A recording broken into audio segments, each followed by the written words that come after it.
Assalamualaikum warahmatullahi wabarakatuh. Selamat pagi saudara, apa kabar Anda pada pagi hari ini? Senang sekali saya Fida Latas dapat kembali menyapa Anda dalam Sapa Jabar. Saudara, setiap pasangan yang akan menikah tentu punya banyak hal yang harus dipersiapkan. Mulai dari gedung, undangan hingga busana. Tapi ada satu hal penting yang sering luput dari perhatian, yaitu kesehatan pranikah. Padahal kesehatan calon pengantin menjadi fondasi penting dalam membangun rumah tangga yang sehat, harmonis, dan juga berkualitas. Karena kesehatan yang baik sejak sebelum menikah dapat mencegah berbagai resiko, mulai dari penyakit menular, lalu juga gangguan kesuburan, hingga resiko pada kehamilan dan juga anak di masa depan. Untuk itu saudara, kita akan membahasnya pada pagi hari ini tentunya bersama dengan Dinas Kesehatan Provinsi Jawa Barat dan juga perwakilan dari Kementerian Agama. Kita akan sapa terlebih dahulu ada Kepala Dinas Kesehatan Provinsi Jawa Barat, Ibu Dr. Raden Vini Adiani Dewi, MMRS. Selamat pagi Ibu. Assalamualaikum. Waalaikumsalam warahmatullahi wabarakatuh ya Bu ya. Alhamdulillah. Lalu juga tentunya Ibu tidak sendiri karena ada Bapak Haji Abdul Rahim, SAG MSI, selaku Kepala Kemenak Kota Bandung. Selamat pagi Pak. Selamat Assalamualaikum. pagi, Waalaikumsalam. Assalamualaikum semua. Baik, ini pembahasan yang cukup krusial ya Bu ya, terkait kesehatan calon pengantin. Seperti sepele, seperti sederhana, namun dampaknya untuk keberlangsungan rumah tangga, bahkan daerah cukup besar gitu bahkan ya. Negara. Bahkan negara. Kemajuan negara. Bahkan kemajuan negara. Tapi kita juga tentunya ingin tahu Bu, sebelum menikah apa saja sih biasanya yang harus dipersiapkan oleh calon pengantin, utamanya dari sisi kesehatan? Ya, jadi betul tadi kata Teh Fida ya, bahwa rata-rata masyarakat tuh sibuknya malah persiapan untuk resepsinya. Padahal untuk menuju rumah tangga sakinah mawaddah, dalam hal ini kesehatannya itu lebih utama. Begitu ya, makanya kenapa dari dulu itu kami tentu yang utama mengutamakan dari faktor usia. Ya, makanya kenapa ada perubahan ya Pak Kemenak ya, bahwa ada perubahan undang-undang perkawinan menjadi 19 tahun. Karena apa Ibu Bapak sekalian?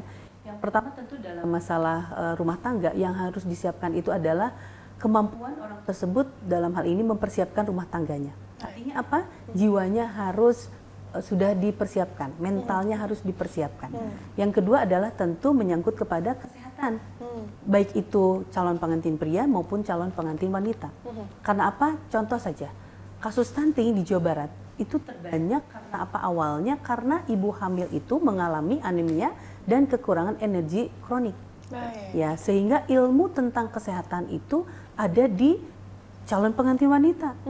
Ketika calon pengantin wanitanya nggak hafal bahwa dia anemia, begitu ya, itu sudah menjadi penyumbang, nauzubillah min dzalik, anaknya nanti menjadi stunting, begitu. Sehingga dalam tiap pemeriksaan calon pengantin ini sudah menyangkut kepada persiapan mental dan kondisi fisik, baik tadi penyakit menular atau tidak menular, ataupun kondisi badan, baik itu pengantin wanita ataupun pengantin pria. Ya, itu baru satu contoh Teh. Belum misalnya ketika ada penyakit bawaan, thalassemia misalnya. Ya, di mana di Jawa Barat hampir dari seluruh 100% penderita thalassemia di Indonesia, hampir 44% ada di Jawa Barat. Betul, betul. Nah, kenapa thalassemia ini tidak bisa diobati? Hanya bisa ditransfusi setiap minggu. Itu untuk yang thalassemia mayor. Sehingga diharapkan kalau semua calon pengantin ini dapat memulai pemeriksaan di awal, jadi jangan sampai ada terjadi perkawinan misalnya antara thalassemia minor dan thalassemia minor yang akan menjadi thalassemia mayor yang tentu tidak ada obatnya. Gitu. Jadi screening itu penting ya untuk mengetahui kedepannya nanti seperti apa begitu ya. Terus kapan Bu kalau begitu baiknya para calon pengantin ini mulai memeriksakan kesehatan mereka nih sebelum menikah gitu? Kalau dipandangnya di sudutnya dari calon pengantin itu memang minimal adalah 3 bulan sebelum menikah. Tapi tadi kalau misalnya dua-duanya thalassemia saling mencintai jadi berat. Jadi memang sebaiknya semua warga Indonesia ini, Jawa Barat khususnya, sudah melaksanakan cek kesehatan gratis yang sekarang sudah menjadi prioritas dari pemerintah pusat maupun pemerintah daerah. Jadi lewat cek kesehatan gratis di dalam usia sebelum perkawinan, remaja putri, anak sekolah ya, itu sangat mendukung sangat mendukung supaya tadi calon-calon pengantin itu sehat begitu. Sehingga pada saat kalau baru dilaksanakan 3 bulan pun sebetulnya masih terlambat ya Pak, Bapak ya. Sebaiknya memang 3 bulan sebelumnya, tapi akan lebih baik kalau di usia berapapun sekarang lakukan CKG gitu. Betul, karena kita perlu tahu kondisi kesehatan Betul. kita dari awal. Khawatirnya tadi ya, yang kata Ibu, sudah saling cinta, ternyata secara kesehatan malah menimbulkan bahaya itu ya Bu ya. Iya. Oke baik, Pak Abdul Rohim, kita juga Siap. ingin tahu kalau dari Kementerian Agama, bagaimana perannya untuk kemudian mendukung program bimbingan kesehatan bagi calon pengantin yang sangat penting ini tentunya. Ya, terima kasih bahwa di Indonesia di samping kementerian yang lain ada Kementerian Agama, ya pasti selalu ya semua kementerian itu akan kolaborasi, kerjasama dan sebagainya. Khusus dalam hal penanganan catin dalam hal kesehatan. Nah, Kementerian Agama sudah menerapkan juga bahwa hasil kerjasama kita dengan Dinkes, kita kan ada KUA di tingkat kecamatan, Kepala KUA melakukan kerjasama dengan Puskesmas, Kemenak Kabupaten Kota dengan Dinkes Kabupaten Kota, Provinsi juga dengan Dinkes Provinsi, itu melakukan sebuah MOU bahwa kita sama-sama ikut menangani terkait masalah tadi kesehatan bagi para calon pengantin. Ada dua hal yang kami lakukan. Yang pertama kita mengikuti sosialisasi bersamaan dengan Dinkes. Artinya bahwa ketika kata Dinkes bahwa setiap calon pengantin itu adalah harus dilakukan ya minimal imunisasi ya. Ada TT1 pranikah, kemudian TT2 pasca sebulan sudah nikah. Yang maksud dan tujuannya kan akan terhindar 5 penyakit ya dengan imunisasi itu. Kepada bayinya akan jauh dari penyakit polio, Betul. cacar, disenteri, termasuk mungkin stunting itu. Nah, yang kedua juga kami ketika pada saat pengantin itu daftar nikah, itu kan tenggang waktu 11 hari sebelum hari H pernikahan akad ijab kabul. Itu kan ada pendaftaran nikah, bahkan ada sebelumnya 3 bulan sebelumnya, 6 bulan sebelumnya, ada juga yang minimal sebulan atau 11 hari. Nah di situ kita ketika pada saat melaksanakan pendaftaran kita cek sudah ke kesehatan belum ke puskesmas. Nah ketika dia sudah ke puskesmas mengisi format sebuah aplikasi dan sebagainya dibawa ke kami ke Kementerian Agama, kemudian kami sarankan membuat persyaratan lainnya. Baik. N1, N2 dan sebagainya.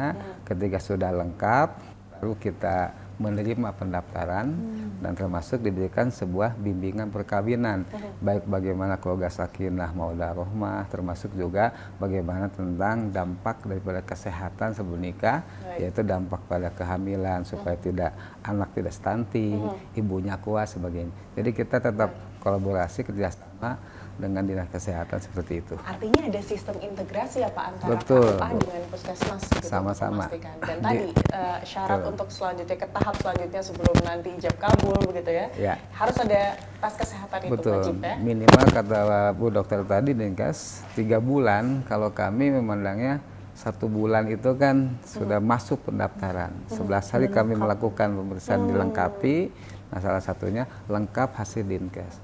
Kalau haji namanya istiqtoah gitu kan. Kalau untuk pada catin itu adalah hasil daripada di bimbingan perkawinan catinnya itu sudah ke puskesmas, ada aplikasi mengisi, ada buktinya, baru kita sarankan untuk memenuhi syarat yang lain dan akhirnya kami catat di KUA. Baik. Setelah selesai. Ya. Kita juga ingin tahu banyak hal karena memang dari pemeriksaan kesehatan untuk calon pengantin salah satunya adalah kondisi layak atau tidak layak hamil, betul ya Bu ya? Tapi kita bahas usai jeda ya. Siap. Saudara jangan kemana-mana karena usai jeda kami masih akan kembali. Tetaplah di Sapa Jabar.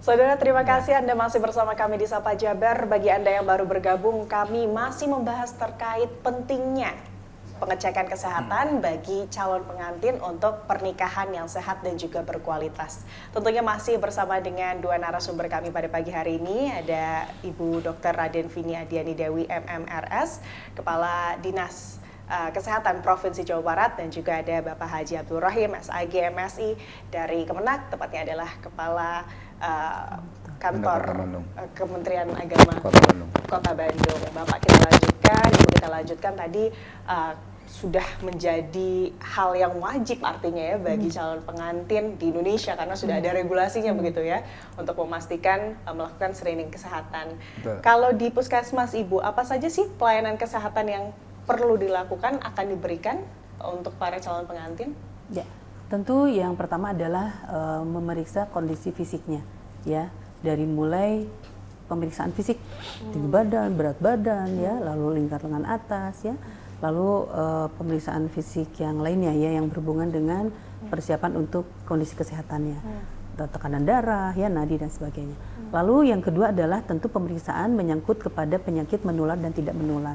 Diawali dengan anamnesa, ya, sampai kepada riwayat apakah pernah melakukan, mohon maaf, hubungan seksual apa tidak, begitu, karena itu merupakan anamnesa yang kami butuhkan untuk mengetahui apakah pasien tersebut ada risiko untuk sudah punya penyakit kelamin misalnya itu sekalian. Karena dari hal tersebutlah kita bisa mencegah penyakit-penyakit yang mungkin timbul, begitu. Kadang seperti contoh misalnya penyakit HIV, ya, ketika di anamnesa tidak pernah melakukan hubungan seksual, kemungkinan tidak akan dapat, karena penyakit HIV kan hanya bisa ditularkan oleh manusia ke manusia, begitu ya. Tapi kalau misalnya ada risiko pernah melakukan hubungan seksual, maka kita lakukan tes HIV. Karena apa? Karena HIV itu dia akan positifnya membutuhkan waktu minimal 6 bulan. Di hasil pemeriksaannya baru positif, gitu ya. Siapa tahu mungkin sudah beberapa tahun yang lalu melakukan hubungan seksual dan kondisinya akan biasa-biasa aja ya, Pak Abdul Qadir, ya. Dan baru akan ketahuan tampak HIV-nya itu kurang lebih 3-5 tahun setelah melakukan hubungan seksual. Nah, jadi anamnesa terhadap penyakit menular, tidak menular, seperti tadi ada tidak riwayat talasemia di keluarganya, begitu ya, termasuk penyakit jantung, penyakit darah tinggi. Jadi anamnesa itu kami lakukan untuk tindak lanjut kami melakukan pemeriksaan selanjutnya. Baik, artinya dalam screening ini harus betul-betul jujur gitu ya, Bu, ya? Betul. Karena ini untuk kepentingan pernikahan juga. Iya, masa depannya anaknya ya. Masa depan anak. Iya, kalau nggak jujur misalnya ternyata penderita HIV, padahal kan kita bisa kelola supaya anaknya nanti tidak menderita HIV, gitu. Jadi antara penderita HIV dan HIV menikah sebetulnya nggak masalah.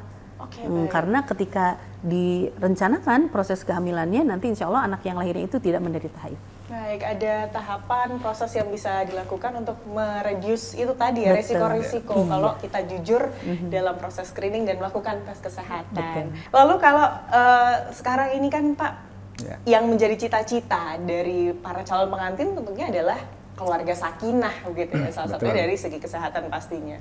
Kalau kita melihat perkembangan zaman, tentunya keluarga sakinah yang sekarang beda lagi dengan keluarga sakinah yang dulu. Bisa disebut keluarga sakinah yang moderat, begitu ya. Ini peran dari Kementerian Agama untuk menciptakan keluarga sakinah yang moderat ini seperti apa sih, Pak? Makasih. Jadi ketika berbicara keluarga sakinah, mawaddah warohmah, gitu kan, itu kan diawali dengan satu niat komitmen kita. Menikah itu mau apa kan? Kita kasih pengertian pada saat susatin. Kemudian yang kedua, Kementerian Agama mau regulasi itu batasan usia. Dulu usianya laki-laki 25 tahun, perempuan 21 tahun. Kemudian rubah lagi, 21 untuk laki-laki, usianya 19 tahun untuk wanita, calon wanita. Nah sekarang samakan, 18 tahun laki-laki, 18 tahun perempuan bisa menikah. Ada beberapa asumsi, kenapa usia dewasa seperti itu? Satu, tingkat pola pikir mindset sudah matang, dan mempersiapkan menjadi seorang pemimpin di rumah tangga. Yang kedua, tingkat kesehatan, maaf tanda kutip, sudah menikah kan pasti hubungan ya. Hubungan umumnya kan hamil. Maka tingkat kandungan, kehamilan sudah siap dia hamil. Yang ketiga juga pola pikir sudah dewasa. Rumah tangga pasti banyak masalah. Nah ketika ada masalah, itu tidak lari ke orang tua, tidak lari ke mitoha, komo lari kepada mantan. Nah, begitu, bahaya itu.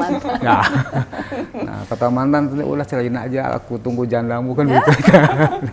Nah, sehingga ketika usia dewasa, di samping kesehatan, bisa kondisi tubuhnya, kemudian kandungan sudah siap, dia sudah pikirnya bisa memecahkan masalahnya oleh sendirinya. Nah, sehingga tidak pernah bawa sedikit-sedikit masalah lari ke orang tua, ke teman, Minta cerai, kemudian bahkan ke pengadilan minta cerai, datang ke KUA lagi. Jadi dengan kedewasaan itulah salah satunya kita membantu peranan Kementerian Agama untuk dalam hal membuat sakinah mawaddah warahmah, program kesehatan juga kita topang. Saya regulasi dengan usia perkawinan, dengan bimbingan pranikah. Bahkan kita punya program lah Bu, berkali-kali atau tapi beberapa angkatan kita sudah masuk juga kepada sekolah-sekolah atau madrasah yang tingkatan SLTA. Kita sosialisasikan tentang pranikah. Jangan sampai dia itu sudah SMA mau nikah ingin nikmat. Kan risiko nikah kan gini. Kita sampaikan pengertian. Kita sosialisasikan sehingga mereka paham ketika saat menikah, oh hak kewajiban saya adalah begini. Nah, terus yang terakhir, bagaimana kunci sakinah mawaddah warahmah? Yang pertama mungkin dasarnya agama ya. Orang yang dasar agama, insya Allah pasti takut dosa. Bahkan orang takut dosa tidak melakukan kejelekan. Dan yang kedua, bisa sakinah mawaddah warahmah asal punya komitmen suaminya, laki-lakinya, ya tadi di samping ikuti regulasi, dan yang kedua juga komitmen rumah tangga ingin benar, baik dengan istrinya, suaminya baik, istri baik dengan suami, baik pada sesamanya, termasuk juga bisa saling menjaga. Nah, itu kunci-kunci yang ketika kalau yang namanya sakinah mawaddah warahmah sakinah moderat, saya kan moderat itu kan di tengah-tengah ya, tidak mau memihak ke sana kemarin. Itu pada prinsipnya bagaimana komitmen dia. Jadi moderat itu bagaimana pemahaman yang bersangkutan masing-masing ya, yang tidak bisa kita didikte dan sebagainya gitu ya. Pernikahan adalah salah satu pintu menuju kebahagiaan gitu ya. Dan pernikahan jalan masuk surga. Bahkan pernikahan itu kan sebuah ikatan suci ya. Betul. Dalam agama misakon golidon, perjanjian agung, perjanjian kuat. Dan harus dicatat oleh pemerintah supaya sah dasar agama dan sah dasar hukum negara. Itu salah satu sakinah. Kuncinya salah satunya adalah tentunya kesiapan dari kedua calon pengantin. Kita akan lanjutkan usai jeda Bapak Ibu. Amin. Saudara jangan kemana-mana karena usai jeda kami masih akan kembali. Tetaplah di Sapa Jabar.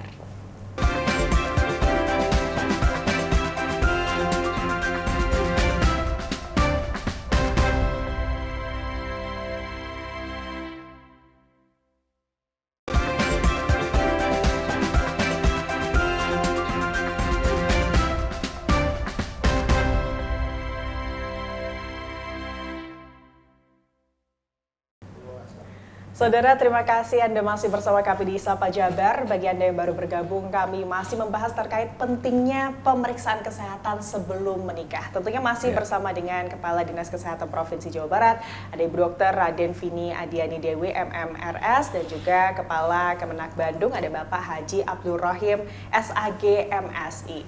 Kita lanjutkan ya Pak ya, perbincangan Ibu. Tentu tadi adalah hal-hal yang penting yang perlu kita lalui, perlu kita ambil sebelum nanti akhirnya membangun rumah tangga. Tapi mungkin banyak pertanyaan dari masyarakat, khususnya masyarakat Jabar. Saat kemudian biasanya dari tes kesehatan Ibu ya, ini ada beberapa yang tidak lolos screening. Atau tadi misalkan ada yang suami atau calon suami dan calon istrinya sama-sama memiliki thalassemia minor misalkan. Itu biasanya terjadi seperti apa sih Bu? Ya sebetulnya kami itu sifatnya adalah melakukan pencegahan. Ya, kalau untuk menikah atau enggaknya ya dikembalikan kepada pengantinnya ya. Dan tentu kita sampaikan bahwa ke depan akan terjadi apa begitu ya, dan antisipasi untuk mengobatinya seperti apa. Gitu. Jadi memang dalam hal ini pemerintah Provinsi Jawa Barat itu termasuk Pak Gubernur itu sudah berkomitmen ya, sampai kami sekarang sudah mengeluarkan surat edaran bahwa seluruh Catim itu harus dilakukan pemeriksaan kesehatan. Ya, apalagi sekarang itu kita punya program CKG ya Pak Abdul ya, cek kesehatan gratis yang di dalam hal ini menjadi sebuah hadiah untuk seluruh warga Jawa Barat sebetulnya untuk tadi meng-screening penyakit atap apa atau kondisi badannya seperti apa. Gitu Teh Jana. Lalu juga kami sedang membuat sebuah PKS ya, PKS pemberdayaan kerjasama, baik itu dengan Kemendak, dengan Pengadilan Tinggi, dengan DP3KB, dengan seluruh lintas sektor terkait di dalam hal ini, untuk sama-sama menyampaikan bahwa calon pengantin ini tadi tindak lanjut dari surat edaran bahwa harus memeriksakan kesehatannya sebelum menikah. Jadi itu komitmen bersama yang tadi ketika diketemukan sakit apa, tentu kita bantu solusi, ditindaklanjuti, diobati, ya makanya kenapa minimal 3 bulan ya Pak ya? 3 bulan. Jadi jangan kalau bisa jangan lebih dari jangan mepet-mepet gitu. Gitu. Karena itu ya Bu ya, apa sih namanya, justru bisa diobati dulu nanti. Iya gitu. betul. Termasuk ini ya Bu ya, terkait layak hamil atau tidak layak hamil. Betul, Ini kan juga ya. ada Anemianya kita obati, TBC-nya misalnya ketemu kita obati ya, karena kan TBC 2 minggu sudah tidak menularkan, jadi nggak apa-apa menikah juga gitu. Kecuali ya tadi ya, kalau talasemia ya paling kita sampaikan kalau menikah kemungkinan anaknya akan menjadi bla bla bla gitu. Jangan sampai kemudian kedua pasangan ini menikah tanpa mengetahui resiko kesehatan mereka begitu ya. Ibu, tapi tadi yang layak hamil atau tidak layak hamil itu dilihat berdasarkan apa sih Bu, sebetulnya apa saja? Yang pertama tadi dari fisik. Tinggi badan, berat badan sangat berpengaruh. Itu mempengaruhi ya? Mempengaruhi, karena kalau yang berat badannya kurang dari 45, tinggi badan kurang dari 150, itu resiko untuk hamil dan melahirkan. Jadi sudah dikasih tahu. Ya. Yang kedua adalah dari anemia tadi, mencegah stunting, dari pemeriksaan lingkaran lengan atas, apakah ada catin kek disebutnya, catin kekurangan gizi. Ada, iya, catin dulu sebelum jadi bumil kek gitu. Nah itu sudah kita berikan penerangan tentang bagaimana untuk menjaga kesehatan gizinya gitu. Nah, Pak Kepala Kemenak, pesan untuk calon pengantin mungkin dari Kementerian Agama Jawa Barat seperti apa Pak? Ya, baik, saya himbau pada semuanya saja, karena memang yang namanya wujud kerjasama ya, termasuk ketika pemerintah membuat regulasi, itu kan hakikatnya melindungi. Jadi regulasi untuk melindungi dan untuk kebaikan semua. Nah, khusus barangkali dalam hal ini karena konteksnya catin, ya. Dalam hal haji pun kita sama. Ketika pada saat kita mau berangkat ke ibadah haji, bahkan kembali sekarang memberlakukan bahwa sebelum melunasi haji wajib istitoah dan buktinya bawa, baru kita bisa pelunasan. Nah, sekarang sama. Ketika sebelum menikah daftar ke KUA, wajib membawa hasil kesehatan. Kalau seandainya misal mau dicatat oleh KUA, mau dikawinkan sama walinya, data mana kesehatan. Jadi akhirnya dia mengagugu gitu Bu. Tanpa itu nggak bisa Tanpa ya Pak ya? nggak bisa. Makanya silakan sebelum pada saat datang ke KUA, ketika dia konsultasi ya, baik itu 20 hari sebelum waktu hari H, 11 hari sebelumnya, kami arahkan. Silakan Ibu, ini persyaratannya di samping kakak, foto KTP, pas foto di surat nikah.